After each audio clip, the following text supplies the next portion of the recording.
Nós, a Europa, hoje com Ana Rita Barros, economista, formadora em assuntos europeus, certificada pelo Instituto do Emprego e Formação Profissional, Instituto Público. Boa tarde, Ana Rita Barros. Boa tarde, Ana Marta.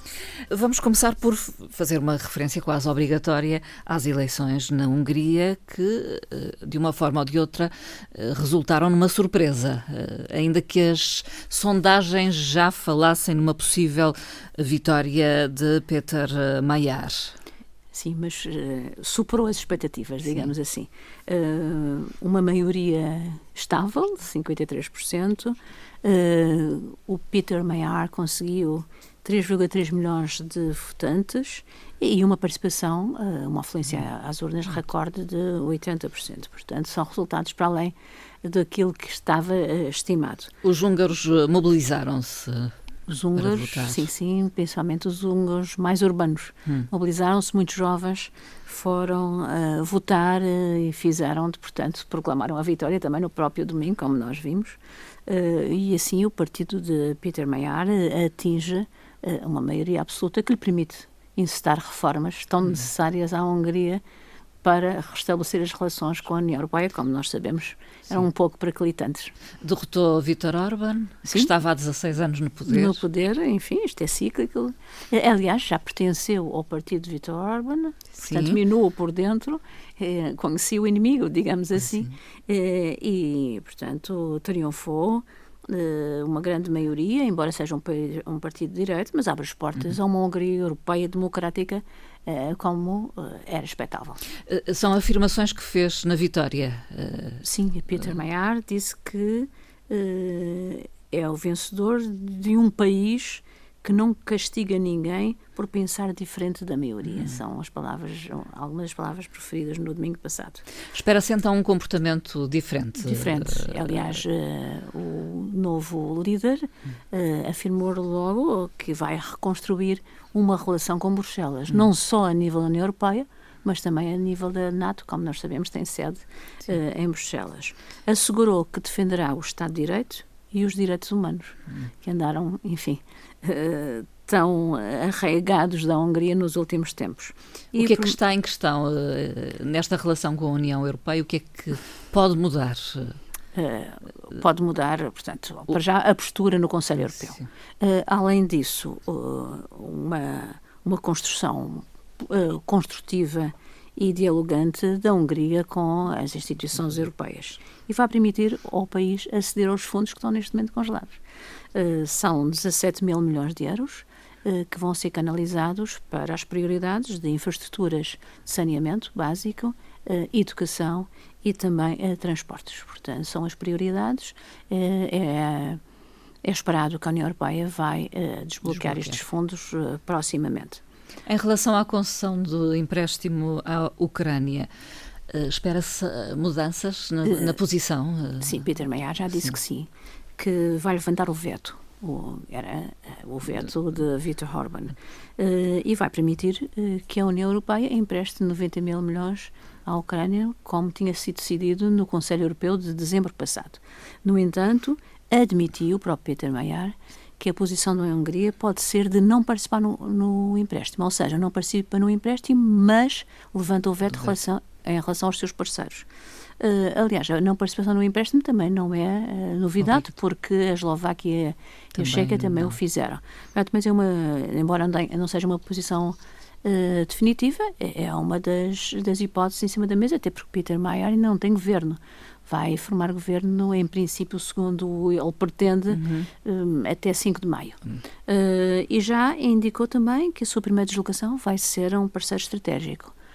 Varsóvia, portanto, as relações com a Polónia, seguidamente vai-se deslocar a Viena e só depois a Bruxelas. Portanto, Viena, como nós sabemos, muito próxima, até porque fizeram parte do mesmo império, não é?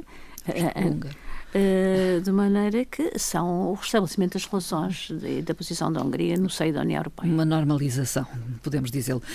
Falemos de política de coesão. Há uma revisão intercalar que permite ajustar os fundos às novas realidades.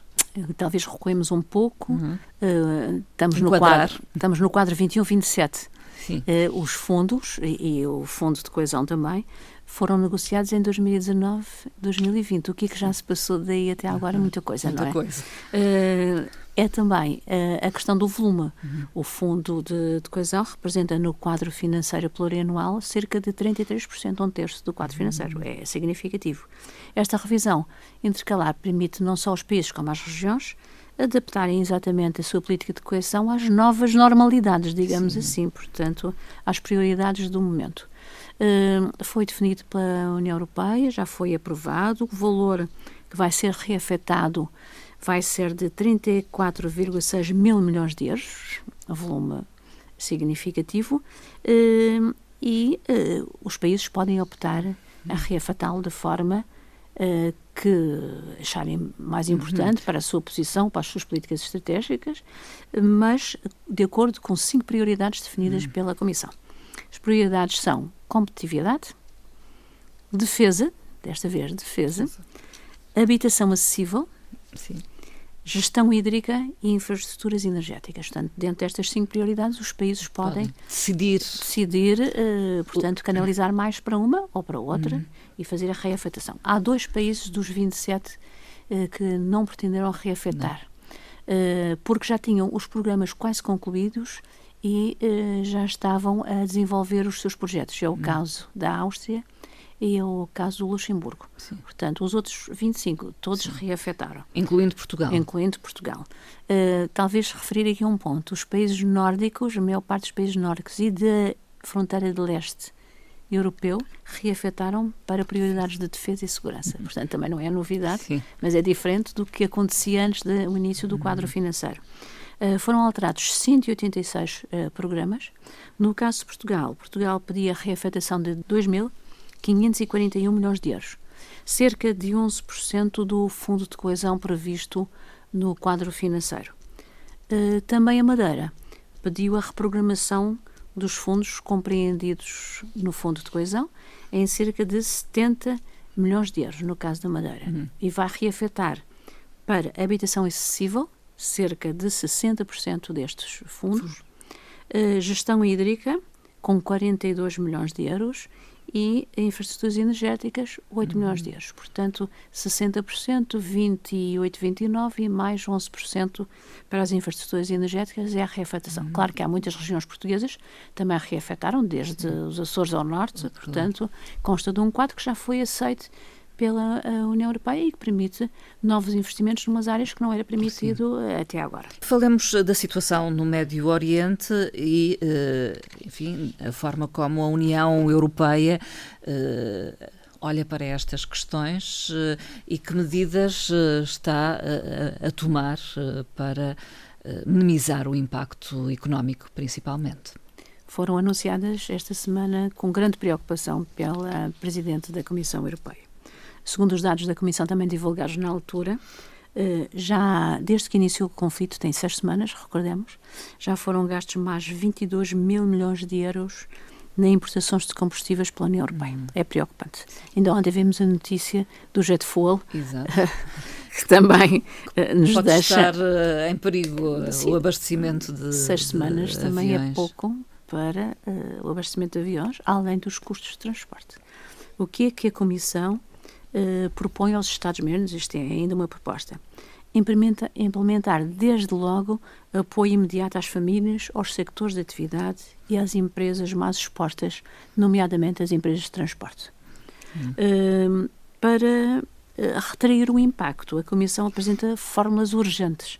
Essas fórmulas compreendem, por exemplo, a definição de um dia por semana obrigatório para teletrabalho. As pessoas não se deslocam, logo poupança há uma poupança de energia. Também propõe aos Estados-membros o encerramento, sempre que possível, de edifícios públicos, para também minimizar os gastos em energia. E também uma redução ou até eliminação do preço dos transportes públicos, para que as pessoas adiram e utilizem os transportes públicos. Dessa forma. As ajudas de Estado, um assunto tão querido à União Europeia.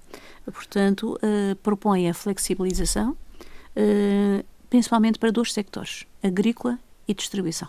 O setor da distribuição tem tido custos enormes e qual é o apoio que a União Europeia propõe aos Estados? 50% do valor adicional de combustível sejam, de facto, eliminados. Uma grande medida.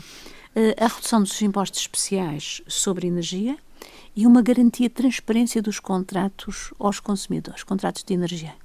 Sejam eles contratos que tenham alguma fidelização ou não. Portanto, possibilitar a transferência de contratos sem penalização. Sim. Além disso, também a transparência nas tarifas aplicadas. Nós aqui só temos um fornecedor, mas sabemos que mesmo no continente português há mais do que um. Há vários e, portanto, que seja transparente a informação ao consumidor sobre as tarifas aplicadas nas diversas tarifas e adicionais, porque aqui há sempre uns adicionais aplicadas ao consumo para que o consumidor escolha, não é? Possa decidir na sua opção mais favorável, não é? Claro. Estas propostas, entre outras, como também uma proposta da Comissão apresentada, que é reduzir as deslocações em termos de trabalho através dos vários meios de transporte, inclusivamente avião, portanto, fazer por teletrabalho, por videoconferência, sempre possível, foi uma das propostas apresentadas e vai ser agora transmitido aos Estados-membros para que possam decidir sobre estas matérias. A doutora Ana Rita Barros, em outro programa, lançou um apelo à participação num concurso, EPSO, administradores licenciados, que, ao que parece, teve grande número de candidaturas, mais do que as esperadas. Muito mais. Segundo o Serviço de Seleção de Pessoal, o Serviço EPSO, o Serviço de Seleção Pessoal da União Europeia, o triplo das esperadas. Foram candidatados 170 mil processos, muito. Este aumento é inesperado. É para uma bolsa É para uma bolsa que depois vai ser utilizada como funcionários, mas funcionários permanentes das instituições europeias, o que é prestigiante, nós sabemos. Este interesse inesperado dos candidatos sobrecarrega o serviço EPSO, que não estava preparado de forma alguma. Segundo os responsáveis EPSO, está a ser analisada a hipótese de realizar rondas sucessivas para a seleção, porque normalmente era feita apenas em um dia uma seleção, mas informaticamente não é possível. Não é viável. E apontam-se razões para tanta afluência? Uma das razões é o facto deste ser o primeiro concurso deste tipo desde 2019. Teve suspenso no tempo da pandemia, depois tentaram implementar, houve dificuldades exatamente na área da informática e agora é o primeiro desde essa altura, portanto já decorreu há algum tempo. E muitas pessoas trabalham a título tarefeiros na Comissão ou nas outras instituições e agora querem passar para uma posição definitiva. Além disso, a divulgação. Muitos jovens candidatos e utilizaram as redes sociais, além dos canais normais e habituais da Comissão Europeia para divulgação, utilizaram as redes sociais para transmitir uns aos outros. Portanto, daí esta adesão. Além disso, a garantia de um emprego estável, em todos os aspectos da estabilidade, visível e com prestígio, é também determinante nesta escolha. Talvez também de realçar que dos 170 mil candidatos, 80 mil são italianos. Porque o emprego na Itália não se coordena muito com a estabilidade. Sim. E, portanto, 47% de candidatos italianos, o que é de facto inédito. Mas todos os países, há candidatos de todos os países, e todos os países aumentaram o número de candidaturas em relação às situações anteriores. Um sucesso que traz desafios, naturalmente, para quem tem de gerir o concurso. As notas de euro vão ter novo desenho? Novo desenho. As notas têm 20 anos, como nós nos lembramos, 20 anos feitos em 2022. Recordemos que as atuais notas representam pontos e estilos arquitetónicos sem referenciar nenhum lugar real na União Europeia, isto porque na altura se pretendia transmitir a ideia de uma ligação sem fronteiras. Agora, as propostas são diferentes. São desde figuras europeias à natureza. Há quem já critique este lançamento do Banco Central Europeu, dizendo que cada vez se usa menos notas. Portanto, os pagamentos são Sim, mais mais eletrónicos. eletrónicos. No entanto, o que o banco justifica é que a moeda de papel neste caso, é um símbolo tal e qual como a bandeira. Sim. E além disso transmite aos utilizadores confiança. E essa confiança que também está aqui neste concurso, porque poderão ser alterados os tamanhos, a textura e a cor das notas, para transmitir ao utilizador alguma confiança e além disso alguma inclusão. Portanto, também preparadas como estas já tinham para cegos, relativamente à moeda única europeia. Após a decisão do júri, que será agora, possivelmente já a partir de agora e até ao verão, será aberto um concurso público. Na altura podemos, todos nós cidadãos, opinar, e o Banco Central Europeu promete uma posição final até 2026. Falando um pouco do Banco Central Europeu e como... Enfim, só nos vamos encontrar talvez em maio, no meu caso pessoal, a perspectiva de haver aumento das taxas de juros já no próximo dia 30 de abril é muito evidente, dado os valores do aumento de preços que nós estamos a assistir. Portanto, aumento da inflação. Aumento da inflação, normalmente os economistas dizem quando a inflação se aproxima dos 4%, são as teorias económicas. As taxas de juros têm que subir, está muito próximo, não é? Pelo menos em alguns casos é expectável subir 0,25%. Portanto, dos 2 para os 2,25%, vamos estar atentos ao dia 30, que é a próxima reunião de governadores sobre política monetária do Banco Central Europeu. E a terminar, Ana Rita Barros, uma frase de Jacques Delors. É uma frase proferida por Jacques Delors em Bolonha, em 1993. A nossa comunidade não pode fechar os olhos à realidade em que vivem os nossos irmãos europeus. Mobilizamo-nos para os ajudar, por todos os meios possíveis. Mas querem mais. Mais segurança numa Europa fragilizada pelo ressurgimento de antigas disputas. Mais cooperação. Não apenas apoio. Sonharam enquanto observavam a evolução da nossa comunidade. E não sonharam apenas com liberdade e prosperidade. Desejam aderir ao pacto de paz e de entendimento mútuo que constitui a própria essência da nossa comunidade. Jacques Delors. E por aqui ficamos. Até breve. Até breve, Ana Marta. Obrigada. Obrigada.